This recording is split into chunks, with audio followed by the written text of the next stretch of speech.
ओम शांति। आज के तारीख हलो 17 जून 2025। प्रातः मुरली ओम शांति बाप दादा मधुबन। आजकेर मुरलीते बाबा बोलेছেন मिष्टि बाच्चारा निजेर कल्याण करते चाइले सकल प्रकारेर नियम पालन करो। फुलेर मतो हওয়ার জন্য पवित्र व्यक्तिर हाथे बानानो शुद्ध भोजन खाओ। तो बाबा बोलेছেন যে মিষ্টি বাচ্চারা নিজের কল্যাণ করতে চাইলে সকল প্রকারের নিয়ম পালন করো। বাবা যা যা আমাদের নিয়ম বলেছেন সেগুলো আমাদের পালন করতে হবে। ফুলের মতো হওয়ার জন্য বাবা যে ফুলের মতো হওয়ার জন্য পবিত্র ব্যক্তির হাতে বানানো শুদ্ধ ভোজন খাও। প্রশ্ন, তোমরা বাচ্চারা এখন এখানে কোন প্র্যাকটিস করছো যা 21 জন্ম পর্যন্ত কায়েম থাকবে? উত্তর, তোমরা এখান থেকেই সর্বদা শারীরিক এবং মানসিকভাবে সুস্থ থাকার প্র্যাকটিস করো। তোমাদেরকে দধিচি ঋষির মতো যজ্ঞ সেবাতে অস্থি দিতে হবে, কিন্তু তাই বলে এখানে হঠযোগের কোনো ব্যাপার নেই। নিজের শরীরকে দুর্বল করা যাবে না। তোমরা যোগের দ্বারা 21 জন্মের জন্য স্বাস্থ্যবান হয়ে যাও, সেই প্র্যাকটিস তোমরা এখান থেকেই করছো। ओम शांति। कलेज किंबा यूनिभार्सिटीते टीचार और स्टूडेंटদের दिके देखे कोथाय गोलापेर मतो फुल रयेछे, सामनेर सारिते कारा रयेछे, एटाओ एकटा बागान, किन्तु क्रम तो अवश्य रयेछे। एखाने गोलाप फुलके देखते पाई, तार पाशे रत्नज्योतिकेও देखते पाई, आबार कखनो আকন্দ ফুলও देखते पाई। बागानेर मालिकके तो सबकिछु देखते हबे। ওই বাগানের মালিককে মানুষ আহ্বান করে বলে, তুমি এসে কাটার জঙ্গলের বিনাশ করে ফুলের চারা লাগাও। কিভাবে কাটার থেকে ফুলের চারা রোপণ করা হয় সেটা তোমরা বাচ্চারা এখন প্র্যাকটিক্যালে জানো। তো বাবা বলেছেন যে ফুলের চারা রোপণ করা হয় সেটা তোমরা বাচ্চারা এখন প্র্যাকটিক্যালে জানো, কিভাবে ফুলের চারা কাটার থেকে ফুলের চারা রোপণ করা হয়। তোমাদের মধ্যেও খুব কমজন রয়েছে যারা এইসব বিষয় নিয়ে চিন্তন করে। তোমরা বাচ্চারাই জানো যে তিনি যেমন বাগানের মালিক, সেরকম তিনি আবার মাঝিও। সবাইকে নিয়ে যান। ফুলের মতো বাচ্চাকে দেখে বাবাও খুশি হন। প্রত্যেককে মনে করে আমরা কাটার থেকে ফুল হচ্ছি। এই জ্ঞানটাও দেখো কত শ্রেষ্ঠ। এটা বুঝতে পারার জন্যও বিশাল বুদ্ধির প্রয়োজন।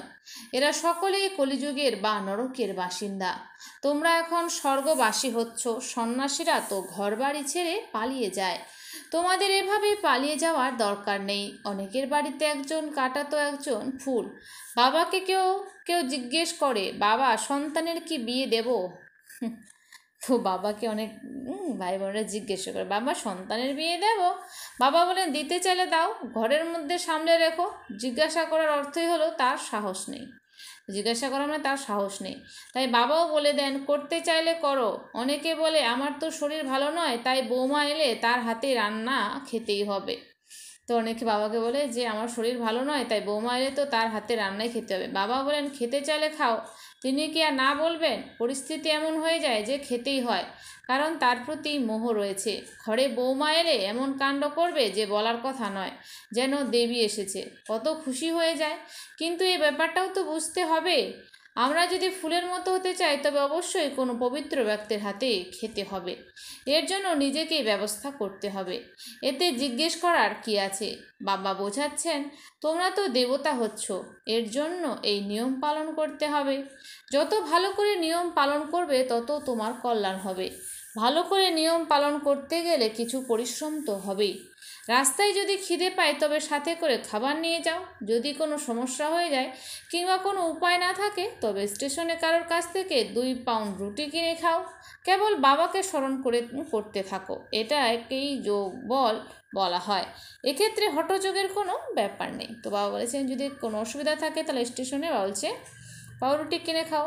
তো এমন নয় যে বাবা বলেছে পাউরুটি খেতে আর আমরা একদম যখন তখন খেয়ে নিলাম, সেটা নয়। যখন আমাদের কোনো উপায় থাকবে না বাবা কিন্তু তখনই কিন্তু খেতে বলেছে। বাবা বলেন লাচারি হালতে, কোনো উপায় নেই সেই সময়।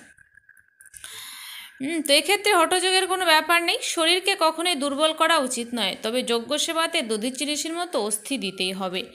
এর মধ্যে হঠযোগের কোনো ব্যাপার নেই। এগুলো সব ভক্তি মার্গের বিষয়। শরীরকে তো সম্পূর্ণ সুস্থ রাখতে হবে। যোগের দ্বারা 21 জন্মের জন্য স্বাস্থ্যবান হতে হবে। এর অভ্যাস তো এখানেই করতে হবে। বাবা বোঝাচ্ছেন, এতে জিজ্ঞেস করার কিছুই নেই। তবে হ্যাঁ, কোনো বড় ব্যাপারে যদি মনে করো সংশয় আছে তবেই জিজ্ঞেস করতে পারো। ছোট ছোট বিষয়গুলো বাবাকে জিজ্ঞেস করলে কত সময় নষ্ট হয়। বড় বড় ব্যক্তিরা তো কম কথা বলে। শিব বাবাকে বলা হয় সদ্গতি দাতা, রাবণকে তো সদ্গতি দাতা বলা হয় না। যদি তাই হবে তাহলে তাকে পোড়ানো হয় কেন? বাচ্চারা মনে করে রাবণ কত বিখ্যাত ব্যক্তি, হয়তো রাবণের মধ্যে অনেক শক্তি রয়েছে, কিন্তু সে তো শত্রু। অর্ধেক কল্প ধরে রাবণের রাজত্ব চলে, কিন্তু কখনো কি কাউকে তার গুণগান করতে শুনেছ? কিছুই শোনোনি। তোমরা জানো যে 5 বিকারকে রাবণ বলা হয়। সাধু সন্তরা পবিত্র থাকে বলে তাদেরকে গুণগান করা হয়। এখন তো সকল মানুষই পতিত।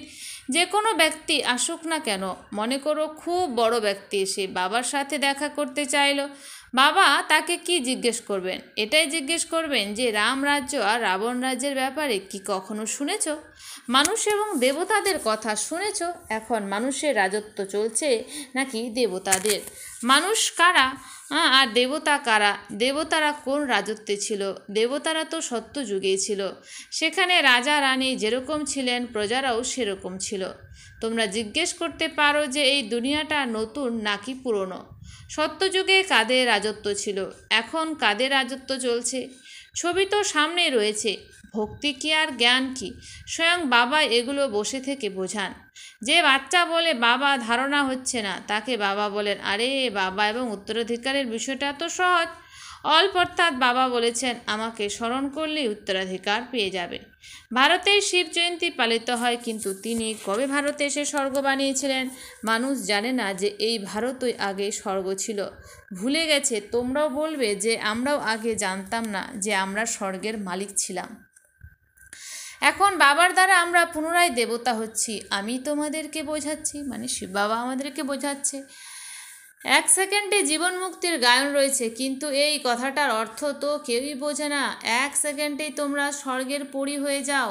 এটাকে ইন্দ্র সভাও বলা হয়। ওরা মনে করে ইন্দ্রই বৃষ্টিপাত করায়, যারা বৃষ্টিপাত করাবে তাদের কি এরকম সভা হয় সম্ভব? ইন্দ্রসভা তো কিছুই না বলে দেয়। এখন পুনরায় পুরুষার্থ করছে। এটা তো পড়াশোনা, ব্যারিস্টারি পড়লে ওরা মনে করে যে কালকে আমি ব্যারিস্টার হব। তোমরাও আজকে পড়াশোনা করছো আর কালকে এই শরীরটা ত্যাগ করার পরে নিজের রাজত্বে গিয়ে জন্ম নেবে। তোমরা ভবিষ্যতের জন্য পুরস্কার পাও। এখানে পড়াশোনা করে আমরা চলে যাব, তারপর সত্যযুগে আমরা জন্ম নেব। লক্ষ্যই হলো রাজকুমার রাজকুমারী হওয়া, কারণ এটা হলো রাজ্য। কেউ বলে বাবা আমার বুদ্ধি খুলছে না, তো বাবাকে অনেক বাচ্চারা বলে বাবা আমার তো বুদ্ধি খুলছে না। এটা তো তোমার ভাগ্য, ড্রামাতে এরকম ভূমিকা রয়েছে, বাবা ওটাকে কিভাবে চেঞ্জ করবেন? তো বাবা বলছে এটা তোমার ভাগ্য। সকলকেই স্বর্গের মালিক হওয়ার দাবিদার, কিন্তু তাদের মধ্যে ক্রম তো অবশ্যই থাকবে। এমন তো নয় যে সকলেই সকলের সম্রাট হয়ে যাবে। অনেকে বলে ঈশ্বরের শক্তির দ্বারা তো সবাইকে সম্রাট বানিয়ে দেওয়া যায়। তো অনেকে বলে বাবাকে যে ঈশ্বরের শক্তির দ্বারা তো সবাইকে সম্রাট বানিয়ে দেওয়া যায়, কিন্তু তাহলে প্রজা আসবে কোথার থেকে? এটা তো বোঝার বিষয়। এই লক্ষ্মীনারায়ণের রাজত্ব ছিল, এখন তো কেবল নামেই মহারাজা মহারানী আছে। অনেককে উপাধি দেওয়া হয়। কয়েক লাখ টাকা দিলে রাজা রানীর উপাধি পাওয়া যায়। তারপর আচার আচরণও সেরকম রাখতে হবে। তোমরা বাচ্চারা জানো যে আমরা এখন শ্রীমত অনুসারে চলে আমাদের রাজত্ব স্থাপন করছি। সেখানে সকলেই সুন্দর এবং গৌর বর্ণের হবে। এই লক্ষ্মীনারায়ণের রাজত্ব ছিল। শাস্ত্রে কল্পের আয়ু কয়েক লক্ষ বছর লিখে দেওয়ার জন্য মানুষ সব কিছু ভুলে গেছে। এখন তোমরা শ্যাম থেকে সুন্দর হওয়ার জন্য পুরুষার্থ করছো। দেবতারা কি কখনো কালো হবে? কৃষ্ণকে কালো আর রাধাকে ফর্সা দেখানো হয়, কিন্তু সুন্দর হলে তো দুজনেই সুন্দর হবে। তারপর কামচিতাতে চড়ে দুজনেই কালো হয়ে যায়। ওখানে ওরা সুন্দর জগতের মালিক ছিল, এখানে এটা হলো কালো জগৎ। বাচ্চারা তোমাদের তো 1 নম্বর আন্তরিকভাবে খুশি থাকতে হবে, আর 2 নম্বর দিব্যগুণ ধারণ করতে হবে। কেউ কেউ বলে বাবা বিড়ির নেশা ছাড়তে পারে না। বাবা বলবেন আচ্ছা ভালো করে খাও। তো বাবা কি বলছেন যে বাবাকে অনেক বাচ্চারা বলে বাবা বিড়ির নেশা ছাড়তে পারি না। তো বাবা বলেন আচ্ছা ভালো করে খাও। কেউ জিজ্ঞেস করলে তাকে কি বলা যাবে? নিয়ম অনুসারে চলতে না পারলে পড়ে যাবে, নিজেকেই বুঝতে হবে। আমরা তো দেবতা হচ্ছি, তাহলে আমাদের চাল চলন খাওয়া দাওয়া কেমন হওয়া উচিত? সবাই লক্ষ্মীনারায়ণকে বিয়ে করতে চায়। আচ্ছা, নিজের মধ্যে দেখো যে ওইরকম গুণ কি আছে? আমি তো বিড়ি খাই, তাহলে নারায়ণ কিভাবে হব? তো বলছে না, আমি তো বিড়ি খাই, তাহলে নারায়ণ কিভাবে হব?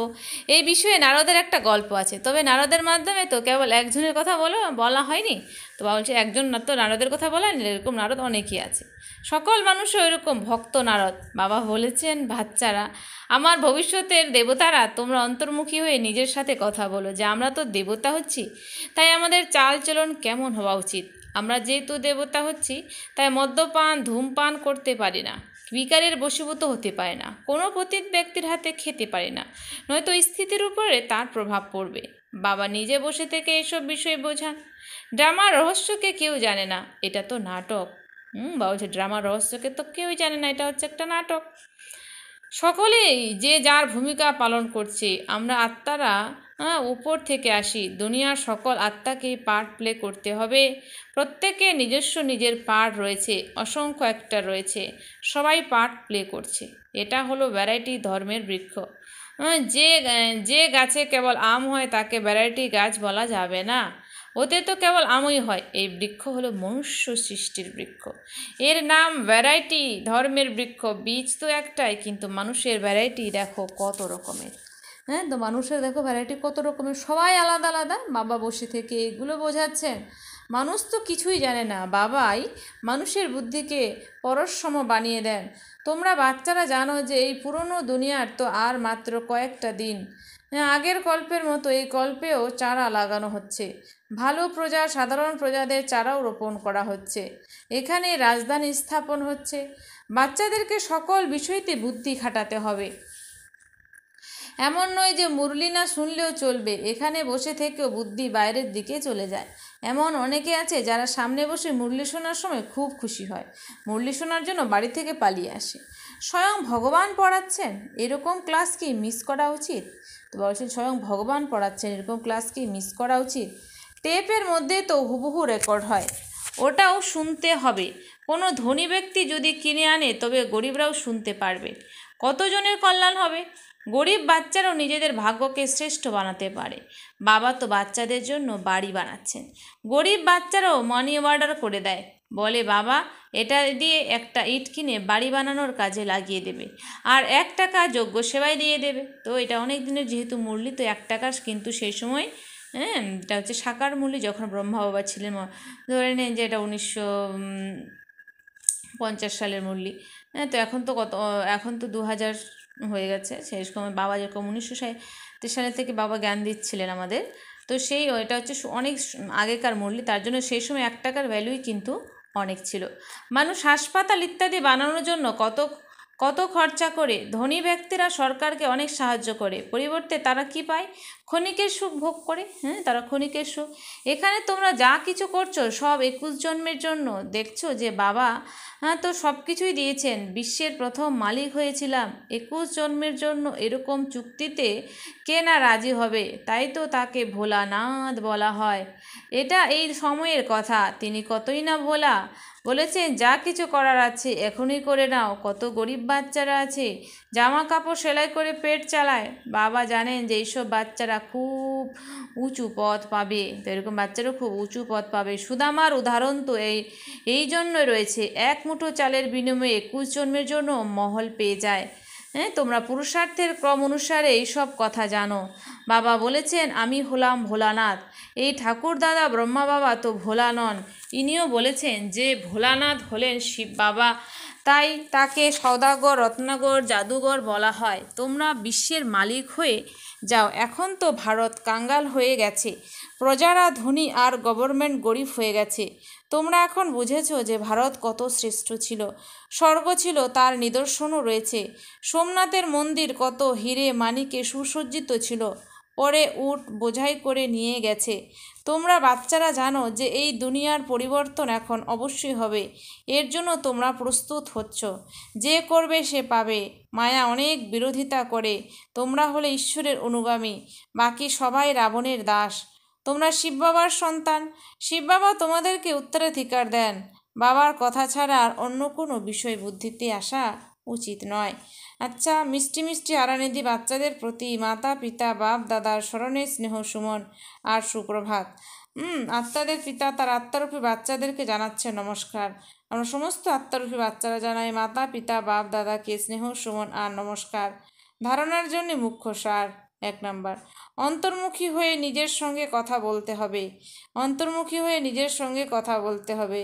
যেহেতু আমরা দেবতা হব, তাই আমাদের আচার আচরণ কেমন হওয়া উচিত? কোনো অশুদ্ধ খাদ্যাভ্যাস নেই তো? তো বাবা বলেছেন যে অন্তর্মুখী হয়ে নিজের সঙ্গেই আমাদের কথা বলতে হবে। যেহেতু আমরা দেবতা হব, তাই আমাদের আচার আচরণ কেমন হওয়া উচিত? কোনো অশুদ্ধ খাদ্যাভ্যাস নেই তো? মানে আমরা কোনো ছিচি খাবার খাই না তো? এটা নিজেকে চেক করতে হবে। 2, 21 জন্মের জন্য নিজের ভবিষ্যৎকে শ্রেষ্ঠ বানাতে হলে সুদামার মতো যা কিছু আছে সেসব ভোলানাথ বাবার হাতে দিয়ে দাও। তো বলছে 21 জন্মের জন্য নিজের ভবিষ্যৎকে যদি তোমরা শ্রেষ্ঠ বানাতে চাও, তাহলে সুদামার মতো যা কিছু আছে সেসব ভোলানাথ বাবার হাতে দিয়ে দাও। পড়াশোনার ক্ষেত্রে কোনো অজুহাত দিও না। বাবা বলছে পড়াশোনার ক্ষেত্রে কোনো অজুহাত দিও না। বরদান, আদি আর অনাদি স্বরূপের স্মৃতির দ্বারা স্মৃতির দ্বারা নিজের স্বধর্মকে ধারণকারী পবিত্র আর যোগী ভব। আদি আর অনাদি স্বরূপের স্মৃতির দ্বারা নিজের স্বধর্মকে ধারণকারী পবিত্র আর যোগী ভব। ব্রাহ্মণদের নিজ স্বধর্ম হলো পবিত্রতা। আবার ব্রাহ্মণদের নিজ স্বধর্ম হলো পবিত্রতা। অপবিত্রতা হলো পরধর্ম। বলছে অপবিত্রতা হলো পরধর্ম। যে পবিত্রতাকে ধারণ করতে সাধারণ মানুষ অসম্ভব মনে করে, সেটা তোমাদের কাছে খুবই সহজ। তো মানুষ পবিত্রতাকে ধারণ করতে সেটা ভাবে যে সেটা খুব অসম্ভব ব্যাপার। সেটা তোমাদের কাছে খুবই সহজ, কেননা এখন স্মৃতিতে এসে গেছে যে আমাদের বাস্তবিক আত্মস্বরূপ হলো সদা পবিত্র। অনাদি স্বরূপ হলো পবিত্র আত্মা, আর আদি স্বরূপ হলো পবিত্র দেবতা। এখনকার অন্তিম জন্ম হলো পবিত্র ব্রাহ্মণ জীবন। এই জন্য পবিত্রতাই হলো ব্রাহ্মণ জীবনের পার্সোনালিটি। যে পবিত্র সেই হলো যোগী। বলছে যে পবিত্র সেই হলো যোগী। স্লোগান, সহজ যোগী বলে আলস্য নিয়ে এসো না, শক্তি রূপ হও। সহজ যোগী বলে আলস্য নিয়ে এসো না, শক্তি রূপ হও। অব্যক্ত ইশারা। আত্মিক স্থিতিতে থাকার অভ্যাস করো, অন্তর্মুখী হও। বলা হয়ে থাকে অন্তর্মুখী সদা সুখী।